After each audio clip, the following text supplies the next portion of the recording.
Assalamualaikum warahmatullahi wabarakatuh. Nama saya Fatia Julinda, NPM 19 11 080 111.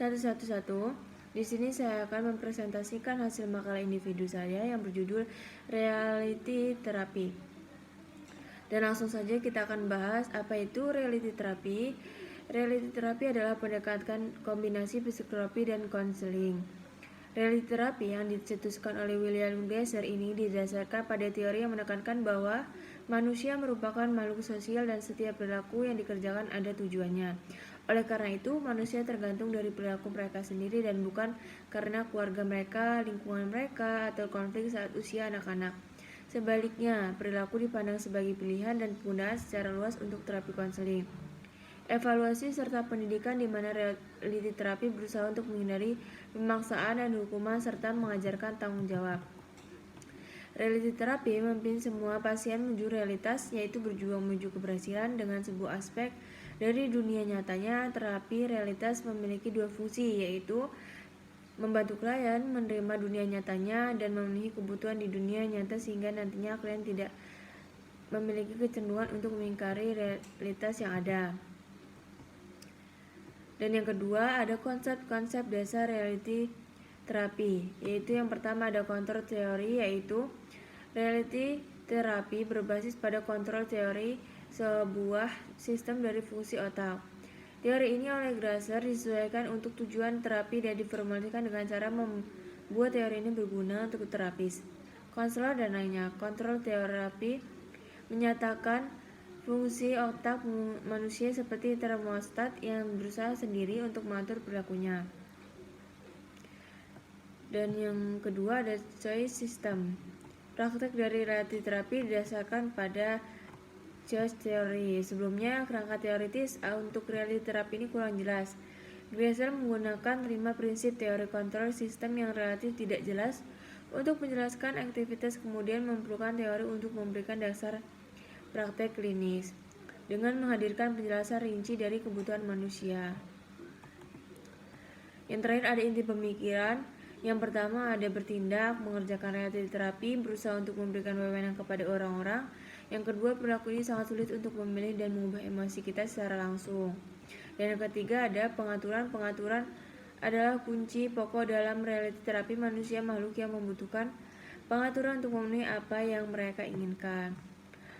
Nah, poin yang ketiga adalah karakteristik reality terapi, yaitu terapi realitas tidak mendengarkan keluhan-keluhan yang panjang, menyalahkan dan mengkritisi, karena itu merupakan perilaku yang tidak efektif dalam 6 daftar tata perilaku kita. Terapi realitas akan fokus pada beberapa yang menjadi karakteristik dari reality terapi.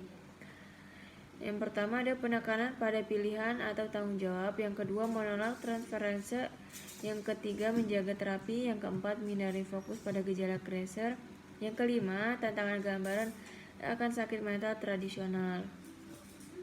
Selanjutnya ada proses konseling terapi realitas. Konselor berperan sebagai yang pertama motivator yang mendorong konseling untuk menerima dan memperoleh keadaan nyata, baik dalam perbuatan maupun harapan yang ingin dicapainya, dan merangsang klien untuk mampu mengambil keputusan sendiri sehingga klien tidak menjadi individu yang hidup selama dalam ketergantungan yang dapat menyulitkan sendiri, dan penyalur tanggung jawab sehingga keputusan terakhir berada di tangan konseli. Konseli sadar, bertanggung jawab, dan objektif secara realistik dalam menilai perilakunya sendiri.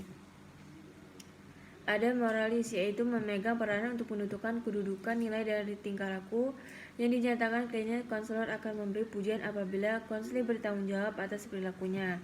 Yang keempat, guru berusaha mendidik konseli agar memperoleh berbagai pengalaman dalam mencapai harapannya. Yang kelima ada pengikat janji, kontraktor. Artinya peranan konselor punya batas-batas kewenangan baik berupa limit waktu, ruang lingkup kehidupan konseli yang dapat dijaga maupun akibat yang ditimbulkan. Ada teknik-teknik dalam konseling terapi realitas, yaitu menggunakan role playing dengan konseli, menggunakan humor yang mendorong suasana segar dan relaks, tidak menjanjikan kepada konseli maaf apapun karena terlebih dahulu diadakan perjanjian untuk melakukan perilaku tertentu yang sesuai dengan keberadaan klien. Dan ada juga kebaikan dan kelemahan terapi realitas. Berasal dari hasil kajian, dan pembahasan yang telah dikemukakan dapat diambil kebaikan dan kelemahannya sebagai berikut.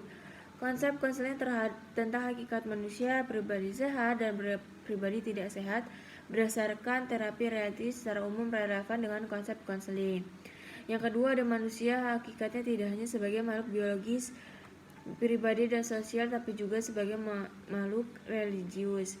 Begitu juga dengan pribadi sehat dan tidak sehat. Yang ketiga, ada satu hal yang berbeda dengan mendasar, yaitu sifat pembawaan dasar manusia. Konsep konseling seperti yang dikemukakan oleh Freud menyatakan bahwa potensi dasar manusia merupakan sumber penentu kepribadian adalah insting. Dan yang terakhir, ada manusia itu pada hakikatnya adalah makhluk yang utuh dan sempurna, yaitu sebagai makhluk biologis, pribadi sosial, dan makhluk religius. Manusia sebagai makhluk religius meliputi ketiga komponen lainnya, yaitu manusia sebagai makhluk biologis, pribadi, dan sosial selalu terikat dengan nilai-nilai religius. Sekian dari saya, apabila ada kesalahan saya mohon maaf. Saya akhiri, wassalamualaikum warahmatullahi wabarakatuh.